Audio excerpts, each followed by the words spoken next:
Hey Enablers, Mike Kunkel here. Happy Friday and welcome to episode 9 of Sales Enablement Straight Talk. Today, I'd like to share some quick but important highlights on the sales hiring system, specifically how to integrate your behavioral interviewing and hypothetical interviewing with sales hiring assessments. Now, I've shared details about behavioral interviewing in the sales hiring system in past newsletters, so I won't rehash those details here today in the video, but in the newsletter, I do share a summary. An easy way to ask behavioral interview questions is to follow the STAR framework, which stands for situation, task, action, and result. I often add L at the end for learning, so think STAR-L.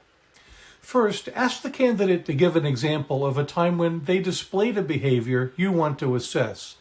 Most start with the phrases, "Tell me about a time when," or "Share an example of when you," and then you complete the sentence. Then guide them through follow-up questions to provide responses focused on the situation related to the competency or trait, the task to be completed and the action they took, and the result achieved. Again, I also like to ask what they learned, so if there is a learning experience, I often also ask them to tell me how they have applied that lesson later.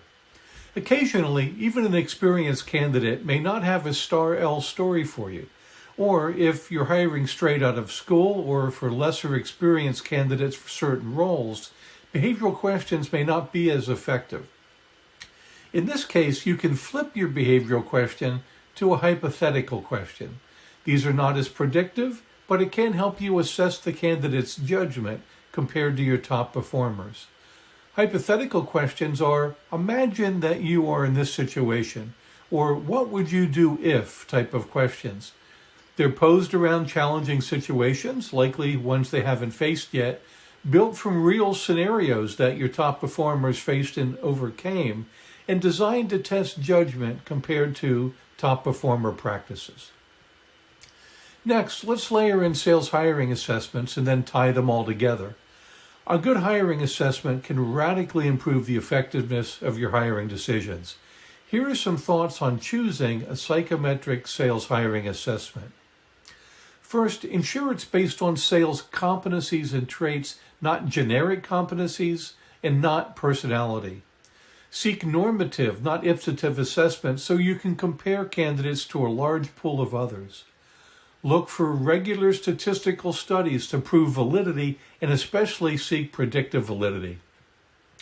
Ensure the assessment can be customized for role expectations, not to change the questions because that negates some forms of validity, but to adjust how the answers are interpreted for a specific role. Find one that can compare your top performers to others to also refine the recommendations. And look for an assessment that can employ a test once compared to multiple roles. I also like some assessments that provide recommendations and then tell you the reasons why or why not the candidate is recommended. Also look for a confidence score, right? It gives you a sense of whether they felt the candidate was trying to game the assessment, tell you what you wanted to hear. And lastly, look for assessments that will recommend interview questions based on how the candidate scored. The assessment I recommend, because it does all of that, is Objective Management Group. I put some links in the newsletter if you want to explore that further. Now, let's put these together. I recommend assessing candidates early in the hiring process, usually after the initial resume screen, for a variety of reasons. First, it avoids bias, which frequently clouds good judgment in hiring. Many managers hire people like themselves or with pleasing personalities or who have honed their interview answers through practice. They are salespeople, after all. Well-validated assessments offer far higher predictive validity than interviewing. Assessments can be as high as 90%. Interviewing ranges between 17, maybe 35, 40% based on the study. It also recommends candidates, right? And OMG recommends, they have recommended candidates worthy of consideration in the third status is not recommended. At a minimum, right, it allows you to be at least selective to start and prioritize candidates. The assessment should, as OMG's does, suggest interview questions to probe into possible problem areas and dig a little bit deeper. No assessment is 100% perfect. Even a predictive validity of 90% means that there's a 10% margin of error. Digging in further allows you to assess fairly. And then in the assessment, it will tell you areas of strength and areas of weakness, and you can dig into those. Pay attention especially to mindsets and beliefs, because these things are far more difficult to coach and improve. If you've got someone with the right will to sell and sales DNA and they're coachable, it's not impossible to shape mindsets and traits, but it's certainly a lot more difficult. In a sense, it's a lot like that old joke. How many psychologists does it take to change a light bulb? The answer is just one, but the light bulb must want to change. Okay, now, if you've designed your behavioral interviewing questions well, they'll target the key competencies and behaviors that you know are important for success in a specific role at your company to allow you to dig deeper in a dialogue with the candidate. And the suggested questions from the assessment can go in there as well, and you can really dig in. As you already know, if the candidate does not have deep sales experience for an entry-level role or doesn't have a behavioral story, you can shift to hypothetical questions to at least test their judgment.